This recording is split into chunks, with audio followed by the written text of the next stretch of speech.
Our words for today, recompense of holiness, taken from our reading today from the book of Wisdom, chapter 2. This written most likely a couple hundred years before the birth of Jesus. Listen closely to how much it reveals about what is going to happen to Jesus.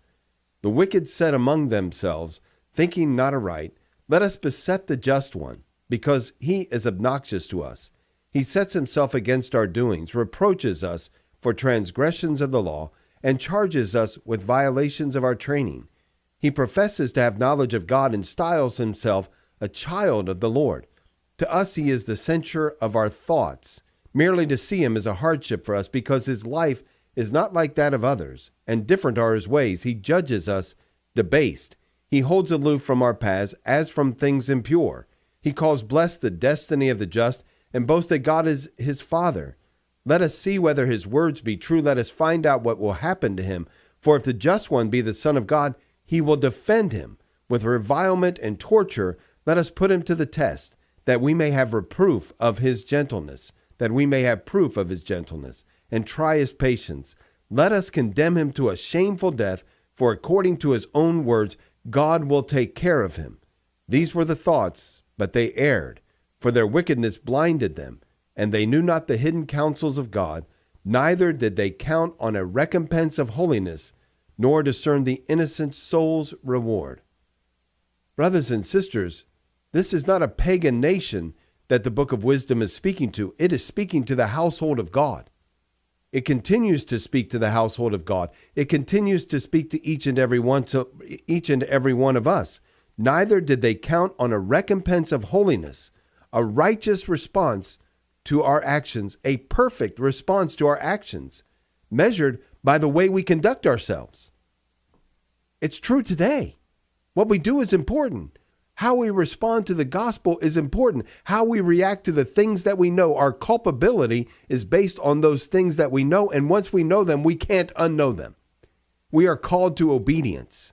And so the Lord is judging us by our actions, just as he judged the people that are spoken to here in the book of Wisdom, just as the people who encountered him during his lifetime were judged by their response. This righteous response from God, this perfect response from God based on how we react and how we conduct ourselves. We aren't free of that. The children of God are not free of that, because we are called to represent our faith in a way that is tangible, in a way that shows clearly that our belief is important to us. And yes, there is a response to that thing, for good and for ill, based on what we do. We see it most clearly in the division of the sheep and the goats. The only thing that separated those two groups, brothers and sisters, is what they did and what they did not do. And so we have to be cognizant of that ourselves, to know that there will be a recompense of holiness, a perfect and just recompense, because God is perfect and he is just and he is merciful.